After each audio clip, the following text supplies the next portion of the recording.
দেখো কারি পাতা গাছগুলো সব ছেটে দিয়েছি, পেঁপে গাছটাও ছেটে দিচ্ছি, তবে এই গাছটা হবে বলে মনে হয় না।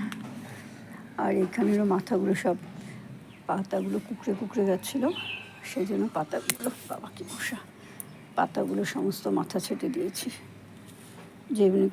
যে পাতাগুলো কুকড়ে গেছে এগুলো আবারও হচ্ছে, যে মানে যখনই হচ্ছে তখনই এরকম পোকরানো হচ্ছে। কি জানি এই গাছটার ফুল হবে কি হবে না, আর কাটবো না। দেখো ভেজাগুলো পুরো পরিষ্কার করে ফেলেছি। অ্যালোভেরা গাছগুলো কত সুন্দর হয়েছে। আর এখানে ভর্তি গন্ধরাজ ফুল ফোটে, কিন্তু আমার বর সব সকালে তুলে ফেলে, আমি আর একটা ভিডিও করে তোমাদের দেখাতে পারি না। এই দেখো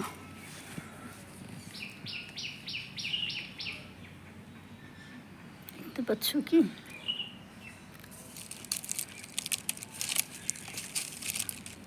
দেখো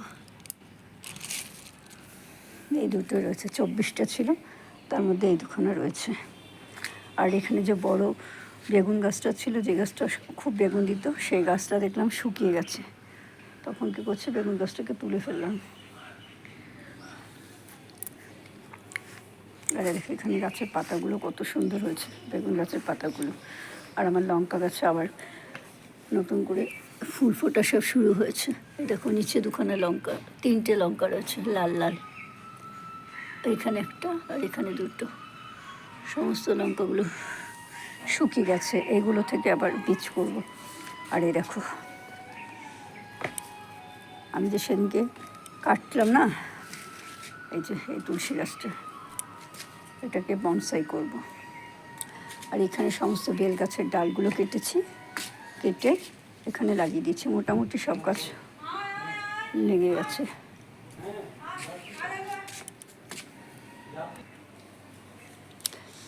একজনের সাথে কথা বললাম, ও কুকুর খাওয়ায়, ওর বড় আর্মিতে কাজ করতো। ওই পাড়া যতগুলো কুকুর আছে সব কুকুরকে খাওয়ায়, ডেকে ডেকে নিয়ে গিয়ে খাওয়ায়। এই দেখো আর গাছগুলো দেখো কত সুন্দর হয়েছে। এত ডাল লাগিয়েছি, এগুলো সমস্ত নয়নতারা ফুল গাছের ডাল কেটে কেটে লাগানো। একজন নেবে বলেছিল, 3জন নিয়ে গেছিলো, আর বাকি যারা নেবে বলেছিল তারা আর আসেনি। তো সেই ডালগুলো কেটে কেটে আমি লাগিয়ে দিয়েছি। আমি কিছু লাগিয়েছি, তারপরে ওকে কিছু দিয়েছি। মোটামুটি ডালগুলো তো সমস্ত লেগে গেছে। এই দেখো ফুলও ফোটা শুরু হয়ে গেছে। সন্ধ্যামালাতে ফুল গাছে যে ডাল কেটে হয় সেটার প্রমাণ হয়ে গেল। আর দেখো পেঁয়াজ গাছগুলো কি হয়ে গেছে। এই বৃষ্টিতে সমস্ত গাছ এবারও নষ্ট হবে। এবারও বর্ষা শুরু হয়ে গেল মার্চ মাস থেকেই।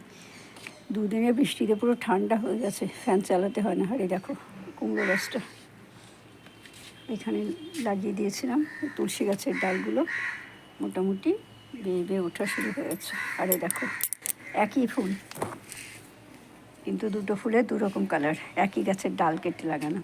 এই ডালটা ভেঙে গেছিলো, তুলে নিয়ে লাগিয়ে দিয়েছিলাম। আর ফেলে দেবো, লাগিয়ে দেই। ও বাবা দেখি সুন্দর লেগে গেছে। তারপর থেকে আমি সবাইকেই দেই। এখানে আর নয়নতারা ফুলের চারা নেই। হ্যাঁ এই দুটো হয়েছে, 2-3টা আছে, বড় হোক। আরও একজন চেয়ে গেল এসে, তাহলে ঠিক আছে। হ্যাঁ ডাল দিয়েছি তোর হয়নি, বলছে না ডালগুলো শুকিয়ে শুকিয়ে আছে। হ্যাঁ ওগুলোতেই আবার হবে ফুল। আর এই দেখো এখানে হচ্ছে, কিন্তু পাওয়া যাচ্ছে না। দেখো যখনই তুলতে হয় তখন দেখি পেকে যাচ্ছে। আর এইটুকুটুকু দিয়ে কী কাজে লাগে বলো, ওই জন্য তুলিও না। আর আমি ডালিয়া ফুল গাছটা আমার তুললাম, কিন্তু ডালিয়া ফুল গাছের তলায় যে কুন্দ হয় বলেছিল সঙ্গীতা, আমার গাছে তো কোথাও কুন্দ হলো না। আমি আবার ওইটাকে বসিয়ে দিলাম। আর পাশে যে ছোটো ছোটো ব্রাঞ্চ বেরিয়েছিল সেগুলোকে বালির মধ্যে লাগিয়ে দিলাম। এই দেখো এই বেগুনটা রেখে দিচ্ছি বীজ করার জন্য, দেখা যাক কী হোক। আর কিছু হোক না হোক, একটা বেগুন গাছের বীজ তো কিনতে পাওয়া যায় না সব সময়, এখান থেকে তো বীজ তো করতে পারবো। আবার কি এত মশা না। দেখো লেবু গাছটা কত ঝাঁকড়া হয়ে গেছে কিছু, কিন্তু কোনো ফুল টুল কিছু নেই।